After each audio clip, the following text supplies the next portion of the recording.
ছাত্রছাত্রীরা তোমরা সকলে নিশ্চয়ই খুব ভালো আছো। আজকে আমি তোমাদের কবি কাজী নজরুল ইসলামের কুলি মজুর কবিতাটি নিয়ে আলোচনা করব। কুলি মজুর কবিতাটি নিয়ে আলোচনা করার আগে আমি কবি পরিচিতি সম্বন্ধে কিছু বলে নিচ্ছি। কুলি মজুর কবিতাটি কবি কাজী নজরুল ইসলামের লেখা। কবি কাজী নজরুল ইসলাম 1899 সালের 24শে মে বর্ধমান জেলার চুরুলিয়া গ্রামে এক দরিদ্র মুসলিম পরিবারে জন্মগ্রহণ করেন। তিনি ছিলেন বিংশ শতাব্দীর অন্যতম অগ্রণী বাঙালি কবি, ঔপন্যাসিক, নাট্যকার, সঙ্গীতজ্ঞ ও দার্শনিক, যিনি বাংলা সাহিত্যে সমাজ ও সংস্কৃতি ক্ষেত্রের অন্যতম শ্রেষ্ঠ ব্যক্তিত্ব হিসাবে উল্লেখযোগ্য। পশ্চিমবঙ্গ ও বাংলাদেশ দুই বাংলাতেই তার কবিতা ও গান সমানভাবে সমাদৃত। তার কবিতায় বিদ্রোহী দৃষ্টিভঙ্গির কারণে তাকে বিদ্রোহী কবি নামে আখ্যায়িত করা হয়েছে। তার কবিতার মূল বিষয়বস্তু ছিল মানুষের ওপর মানুষের অত্যাচার এবং সামাজিক অনাচার ও শোষণের বিরুদ্ধে সোচ্চার প্রতিবাদ। অগ্নিবীণা হাতে তার প্রবেশ, ধূমকেতুর মতো তার প্রকাশ। 1922 সালে তার বিখ্যাত কবিতা সংকলন অগ্নিবীণা প্রকাশিত হয়। এই কাব্যগ্রন্থ বাংলা কবিতায় এক নতুনত্ব সৃষ্টিতে সমর্থ হয়। এরপর একে একে প্রকাশিত হয় বিষের বাসি, সর্বহারা, ভাঙার গান, ফণী মনসা ইত্যাদি কাব্যগ্রন্থ। একসময় তিনি ব্রিটিশ সরকারের বিরুদ্ধে প্রত্যক্ষ সংগ্রামে অবতীর্ণ হন, প্রকাশ করেন বিদ্রোহী এবং ভাঙার গানের মতো কবিতা। তার সাহিত্যকর্মে প্রাধান্য পেয়েছে ভালোবাসা, মুক্তি ও বিদ্রোহ। নজরুল প্রায় 3000 গান রচনা করেন, অধিকাংশ সুরারোপ করেছেন, যেগুলো নজরুল গীতি নামে বিশেষ জনপ্রিয়। মধ্য বয়সে তিনি পিক্স ডিজিজে আক্রান্ত হন এবং মানসিক ভারসাম্য হারিয়ে ফেলেন।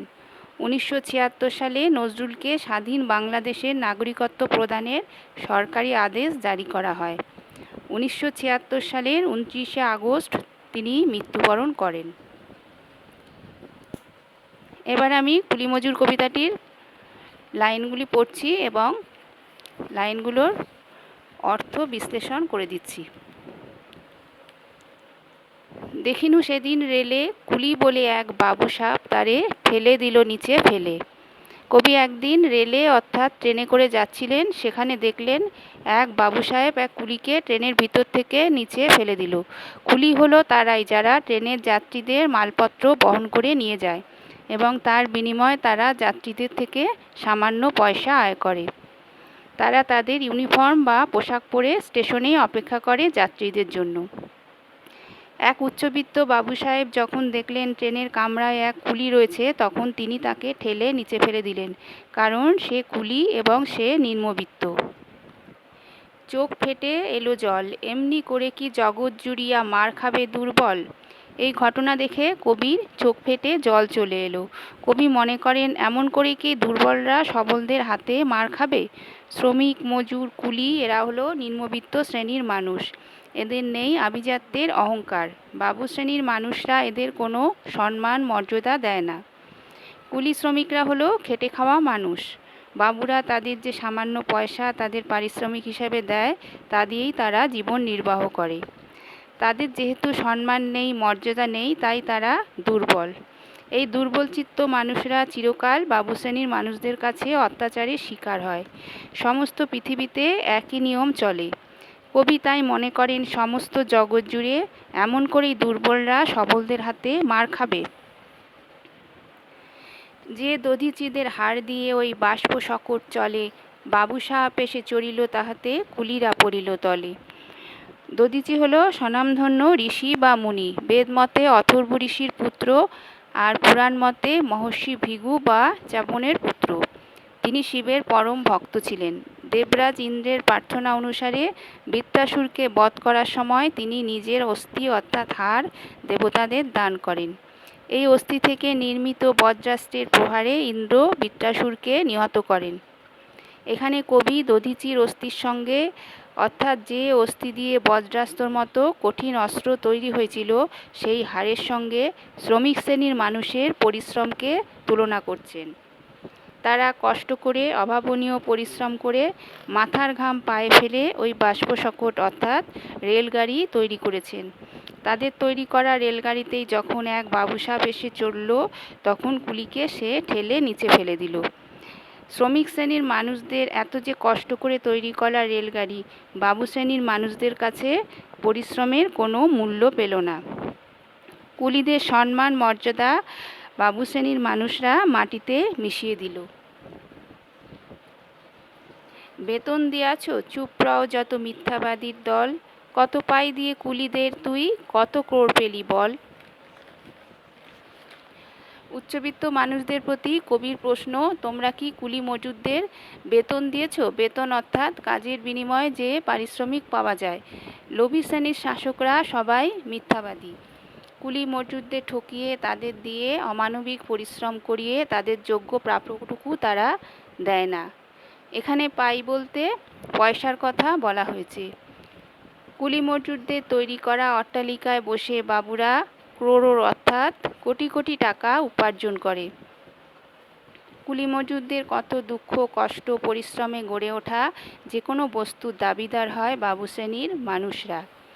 তারা একবারও ভাবে না তারা যে ইমারতের উপর দাঁড়িয়ে রয়েছে বা তারা যে খাদ্য খেয়ে জীবন নির্বাহ করছে তা ওই কুলি মজুর চাষি শ্রমিকদের পরিশ্রমের ফসল। তাই কবি নজরুল ইসলাম এখানে বাবু শ্রেণীকে মিথ্যাবাদী আখ্যা দিয়ে বলেছেন, তারা যেন হিসাব করে দেখে কুলি মজুরদের কত সামান্য পারিশ্রমিক দিয়ে তারা কত কোটি কোটি টাকার ধন সম্পত্তি অর্জন করছে। রাজপথে তব চলিছে মোটর, সাগরে জাহাজ চলে, রেলপথে চলে বাষ্প শকট, দেশ চেয়ে গেল কলে। বলো তো এসব কাহাদের দান, তোমার অট্টালিকা কার খুনে রাঙা, তুলি খুলে দেখো প্রতি ইটে আছে লিখা। উচ্চবিত্ত ক্ষমতালোভী বাবু সমাজকে কবি প্রশ্ন করেছেন যে রাজপথে যে মোটর গাড়ি চলছে, সাগরে যে জাহাজ চলছে, রেলপথে যে বাষ্প শকট অর্থাৎ রেল ইঞ্জিন চলছে, সমগ্র দেশের উন্নতির জন্য যে এত কলকারখানা গড়ে উঠেছে, এগুলো কাদের দান অর্থাৎ কারা এই জিনিসগুলো গড়ে তুলেছে। বাবুরা যে অট্টালিকায় বাস করছে সেই অট্টালিকা কাদের জল করা রক্তে গড়ে উঠেছে। কবি ঠুলি খুলে অর্থাৎ চোখ খুলে দেখতে বলেছেন। অট্টালিকার প্রতিটা ইটে লেখা রয়েছে শ্রমিক শ্রেণীর মানুষদের দুঃখ কষ্টের কাহিনী। এই শ্রমিক শ্রেণীর মানুষদের না থাকে তাদের সভ্যতার অগ্রগতিও হতো না।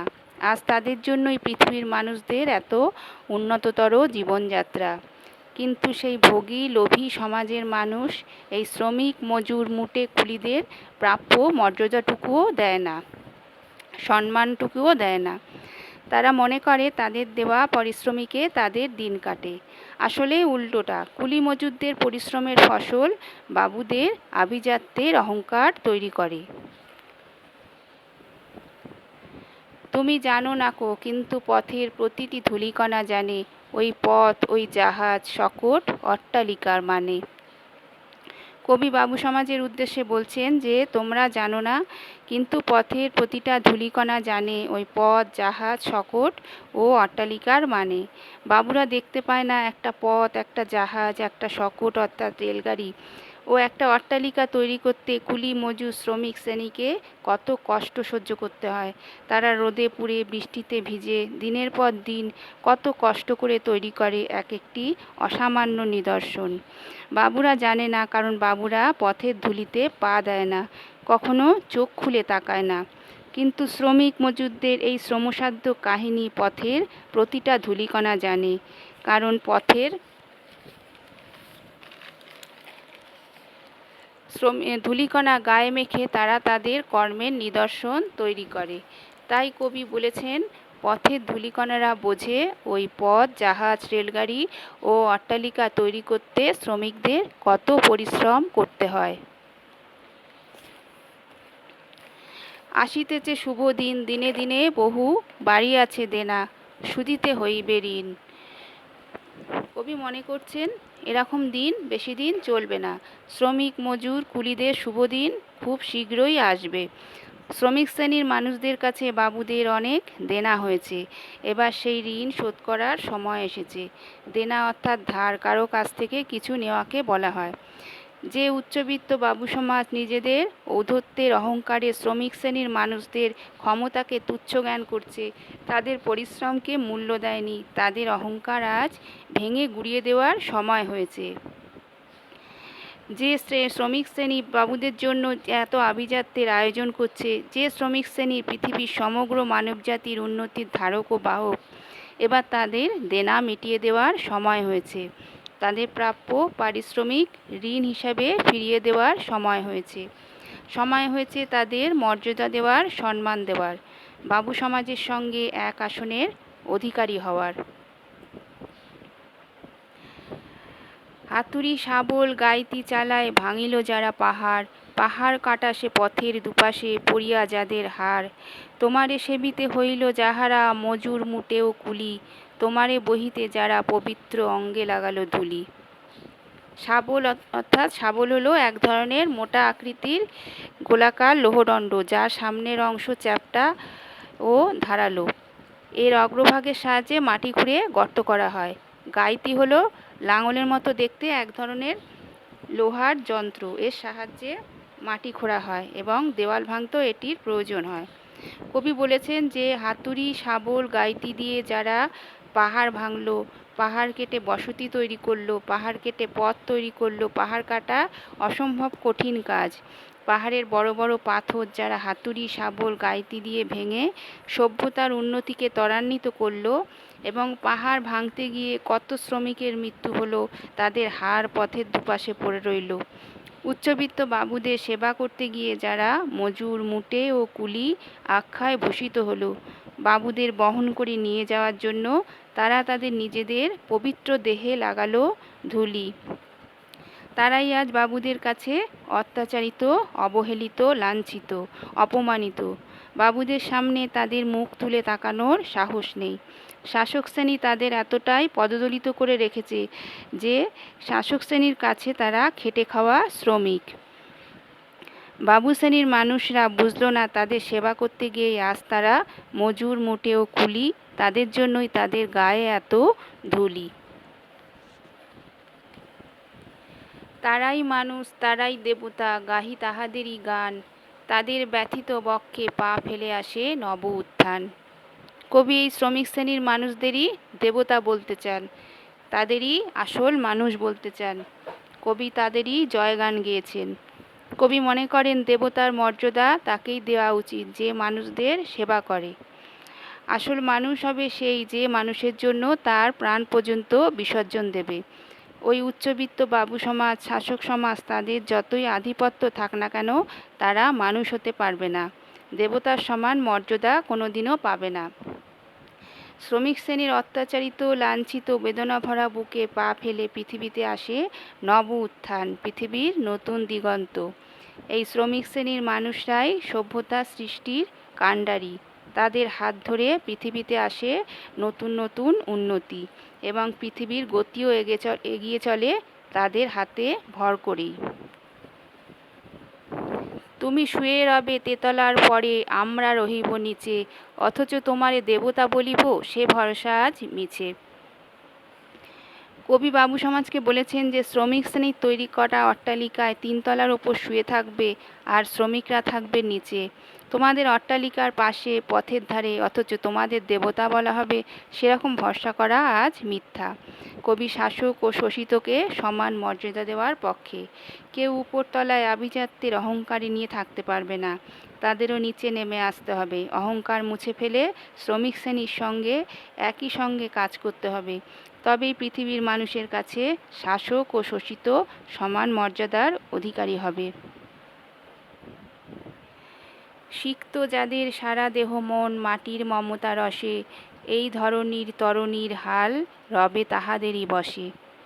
যাদের সারা দেহ মন মাটির সঙ্গে যুক্ত, মাটির মমতা রসে পুষ্ট, এই ধরনীর অর্থাৎ পৃথিবীর, তরণীর অর্থাৎ নৌকার, পৃথিবীর হাল তাদেরই হাতে থাকবে, তাদেরই বশে থাকবে। অর্থাৎ যে শ্রমিক শ্রেণীর হাতে তৈরি হয় অসংখ্য ইমারত, অসংখ্য কলকারখানা, উন্নততর যন্ত্র, মাঠের ফসল, তাদের দেহ মন যেন মাটির সঙ্গে যুক্ত। অর্থাৎ মাটিকে আশ্রয় করেই তারা তৈরি করে অসংখ্য নিদর্শন। উচ্চবিত্তের অহংকার তাদের মধ্যে নেই। তারা জানে যে মাটিকে তারা পদদলিত করছে, সেই মাটির মমতা রসেই সৃষ্টি হয় পৃথিবীর সম্পদের ভাণ্ডার। এই পৃথিবীর হালও তারাই ধরে রাখে, সম্পদ উৎপাদন তারাই করে, শ্রমজীবী মানুষরাই সমাজের সভ্যতার ধারক ও বাহক। তারি পদরজ অঞ্জলি করি, মাথায় লইব তুলি, সকলের সাথে পথ চলি, যার পায়ে লাগিয়াছে ধুলি। পদরজ কথার অর্থ পায়ের ধুলো। কবি বলছেন যে ওই শ্রমজীবী কুলি মজুর মুটেরা মাটির মানুষ, সাম্রাজ্যবাদী কোনো লোভ তাদের নেই। কবি তাই তাদের পায়ের ধুলো মাথায় নিতে চান, সকল শ্রমজীবী মানুষদের সঙ্গে একই পথে চলতে চান, যারা এই মাটির ধুলো মেখে পৃথিবীর উন্নতিকে ত্বরান্বিত করছে, সভ্যতাকে এগিয়ে নিয়ে যাচ্ছে। কবি তাদের দেবতার আসনে বসাতে চান, তাদের পায়ের ধুলো মাথায় তুলতে চান। এই শ্রমজীবী মানুষরা পরিশ্রম করে জীবন নির্বাহ করে। বাবু সমাজের লোভ, লালসা ও আভিজাত্যের অহংকার তাদের মধ্যে নেই। তাদের জীবনের সাথে সমগ্র মানব সমাজের জীবনের উন্নতি জড়িত। এই শ্রমজীবী মানুষদের সাথে সকল মানব সমাজকে পায়ে ধুলো লাগিয়ে একসাথে চলতে হবে, একসাথে কাজ করতে হবে, তবেই সভ্যতার উন্নতি সম্ভব হবে। আজ নিখিলের বেদনার্ত পীড়িতের মাখি খুন, লালে লাল হয়ে উদিছে নবীন প্রভাতের নবারুণ। নিখিল অর্থাৎ সমস্ত জগৎ, আর্তপীড়িত হলো দুঃখী মানুষ। আজ সমস্ত পৃথিবীর অত্যাচারিত, শোষিত, লাঞ্ছিত মানুষদের বেদনা যন্ত্রণার রক্তে লালে লাল হয়ে গেছে নবীন অর্থাৎ নতুন প্রভাত অর্থাৎ সকাল, এবং নবারুণ হলো নতুন সূর্য, সকালের নতুন সূর্য। কবি এখানে বলতে চাইছেন শ্রমজীবী মানুষদের দুঃখ, কষ্ট ও যন্ত্রণার রক্তে গড়ে ওঠা এই যে সভ্যতার নব নব নিদর্শন, এবং আকাশের সূর্য যেন তাদের সেই রক্তে লালে লাল হয়ে উঠেছে। আজ হৃদয়ের জাম ধরা যত কবাট ভাঙিয়া দাও, রং করা ওই চামড়ার যত আবরণ খুলে নাও, আকাশের আজ যত বায়ু আছে হইয়া জমাট নীল, মাতামাতি করে ঢুকুকে বুকে খুলে দাও যত খিল। কবি এখানে বলতে চেয়েছেন যে আজ মনের মধ্যে যত জাম অর্থাৎ মরিচা ধরা দরজা আছে তা ভেঙে দিতে হবে, অর্থাৎ প্রাচীন বিশ্বাস, ধ্যান ধারণা এসব থেকে বেরিয়ে আসতে হবে।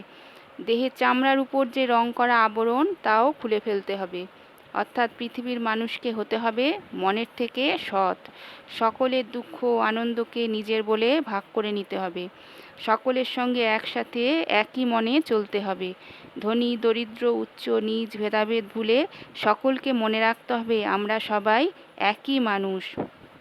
তাহলেই হৃদয়ের দ্বার উন্মুক্ত হবে, এবং তখন আকাশের মধ্যেও যে বায়ু জমাট বেঁধে নীল হয়ে আছে, অর্থাৎ প্রচণ্ড ঝড় বৃষ্টির আগে বাতাস যেমন থেমে যায়, একটা গুমোট ভাব থাকে, মনে হয় বাতাস কোথাও জমাট বেঁধে আছে, সেই জমাট বাঁধা যখন পর্যাপ্ত পরিমাণে হয়ে যায় তখনই প্রচণ্ড গতিতে নেমে আসে ঝড়। কবি বলতে চাইছেন মানুষের হৃদয়ের দ্বার উন্মুক্ত হলে সেই জমাট বাঁধা বাতাস মাতামাতি করে মানুষের বুকে ঢুকুক, তাকে হৃদয়ের সব খিল অর্থাৎ আগল খুলে দিতে হবে, তবেই সে পাবে উন্মুক্ত প্রাণবায়ু, প্রাণ ভরে নিতে পারবে শান্তির নিঃশ্বাস। আজ আর পৃথিবীতে কেউ অত্যাচারিত নিপীড়িত থাকবে না, ধনী দরিদ্র উচ্চ নীচ শোষক শোষিত সবাই এক মর্যাদার যোগ্য হবে, সবাই একই সম্মান পাবে। সকল আকাশ ভাঙিয়া পড়ুক আমাদের এই ঘরে, মোদের মাথায় চন্দ্র সূর্য তারারা পড়ুক ঝরে, সকল কালের সকল দেশের সকল মানুষ আসি, এক মোহনায় দাঁড়াইয়া শুনো এক মিলনের বাসি। কবি বলছেন যে হৃদয়ের দ্বার উন্মুক্ত হলে যেমন পবিত্র বাতাস হৃদয়ে তুলে হৃদয়কে নির্মল ও পবিত্র করে দেবে, তেমনি আমাদের এই পৃথিবীতে যেন আজ আকাশ ভেঙে পড়ে, অর্থাৎ সকল মানবজাতি যেন এই পবিত্রতায় সামিল হয়, আমাদের মাথাতে যেন চাঁদ সূর্য তারারা ঝরে পড়ে, মানুষে মানুষে বিভেদ ঘুচলে আকাশের চন্দ্র সূর্য তারারাও আমাদের পৃথিবীতে নেমে আসবে, সকল কালের সকল দেশের সব মানুষ এসে এক মোহনায় দাঁড়াবে, মোহনা ও নদী সাগরের মিলনস্থল, এবং তাদের সকলের মুখেই শোনা যাবে এক মিলনের বাসি। কবি কবিতায় মানুষে মানুষে কোনো ভেদাভেদ রাখতে চাননি, কবির কাছে পৃথিবীর সকল মানুষ একই সমান, মর্যাদায় ও সম্মানে। কবি সকলকে তাই এক মিলনের বাঁশি বাজাতে বলেছেন। একজন দিলে ব্যথা সমান হইয়া বাজে, সে বেদনা সকলে বুকে হেথা। একের অসম্মান নিখিল মানব জাতির লজ্জা, সকলের অপমান। মহামানবের মহাবেদনার আজি মহা উত্থান, ঊর্ধ্বে হাসিছে ভগবান, নিচে কাঁপিতেছে শয়তান। কবি বলতে চেয়েছেন, একজন যদি ব্যথা পায় সেই ব্যথা যেন সকলের বুকে সমানভাবে বাজে। একজনের যদি অসম্মান হয় তবে সেই অসম্মান যেন সকল মানবজাতির লজ্জা ও অপমানে পরিণত হয়। কবি সকল মানবজাতিকে সকলের সুখ দুঃখ ব্যথা বেদনা লজ্জা অপমান সমানভাবে ভাগ করে নিতে বলেছেন। আজ সমগ্র মানবজাতির যত বেদনা ছিল তার মহা উত্থান। তাদের দুঃখ কষ্ট যন্ত্রণার সময় শেষ হয়ে গেছে।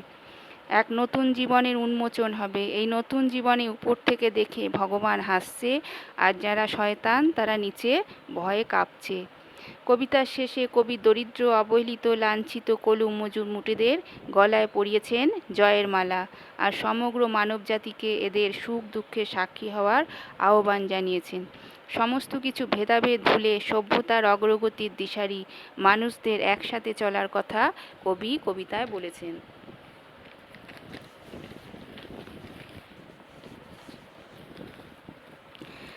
দাসত্বের শৃঙ্খলে বদ্ধ জাতিকে শোষণ ও উৎপীড়ন থেকে মুক্ত হওয়ার ডাক দিয়েছিলেন কবি নজরুল ইসলাম। কবি নজরুল ইসলাম সব ধর্মের মধ্যে ভেদাভেদ ভুলে মানবতার জয়গান গেয়েছেন। তিনি ছিলেন মানবতার কবি। তার সাহিত্যকর্মে স্থান পেয়েছে মানুষের প্রতি তার অসীম ভালোবাসা আর মানুষের মুক্তির আকাঙ্ক্ষা। তার কাব্যে সবচেয়ে বড় প্রভাব ফেলেছিল ভারতীয় উপমহাদেশে সে সময় আসা নতুন এক সাম্যবাদী চিন্তা চেতনার জোয়ার। সেই চিন্তাধারার মধ্যে ছিল নিচের তলার মানুষজনকে আপন ভাবতে শেখা। যারা পদদলিত, যারা অত্যাচারিত, যাদের ভাষা ছিল না, নজরুলের কলমে তারা যেন ভাষা খুঁজে পেল। যে রবীন্দ্রনাথ বাংলা সাহিত্যে একটা নতুন যুগের জন্ম দিয়েছিলেন বলে বলা হয়, সেই রবীন্দ্রনাথের জীবদ্দশাতেই নজরুল বাংলা সাহিত্যে আরেকটা যুগের সূচনা করেছিলেন। আজ তাহলে এই পর্যন্তই। সকলে ভালো থেকো।